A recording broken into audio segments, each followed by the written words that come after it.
After Business, le club du droit.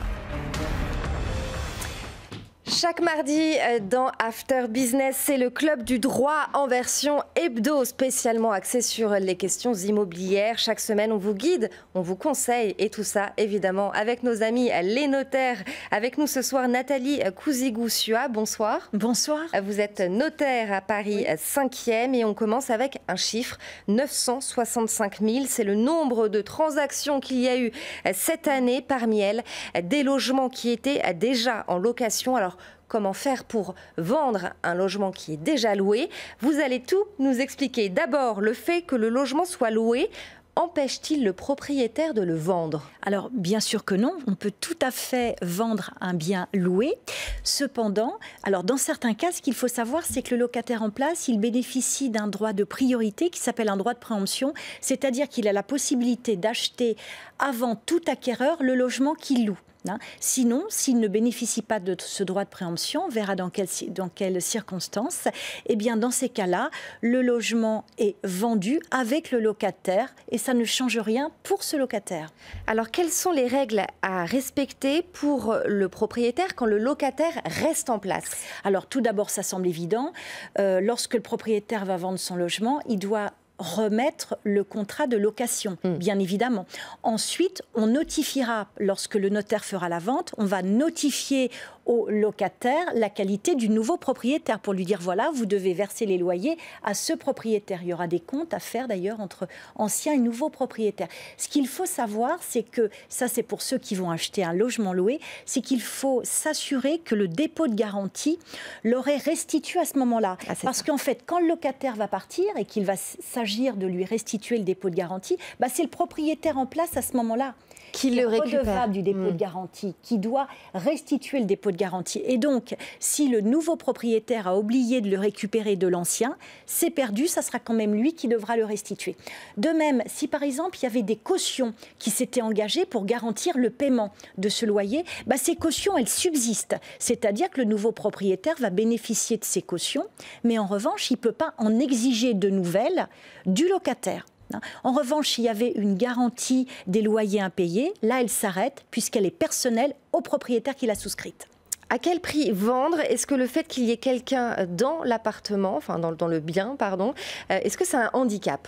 Alors là, c'est une bonne question. Souvent, oui. Et d'ailleurs, il y a une décote. Alors, c'est un handicap pour le vendeur parce que souvent, il y aura une décote par rapport au prix d'un bien libre qui peut s'étaler de 5 jusqu'à 25, voire 30%.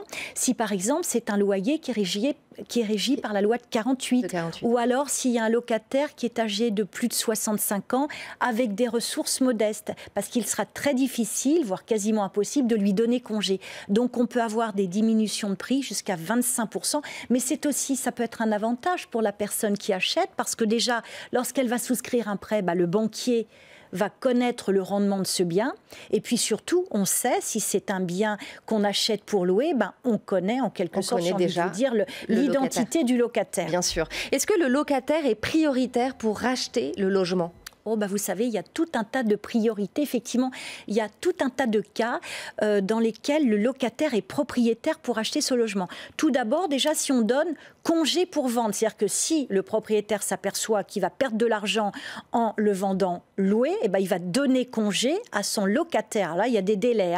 Ça ne peut pas être 6 mois avant la fin du bail. Et dans ce cas-là, le locataire, il a ce qui s'appelle son fameux droit de préemption. C'est-à-dire qu'il a le droit d'acheter au prix qu'on propose à l'acquéreur. Et si il ne souhaite pas faire usage de cette faculté, le bail, bien sûr, est rompu.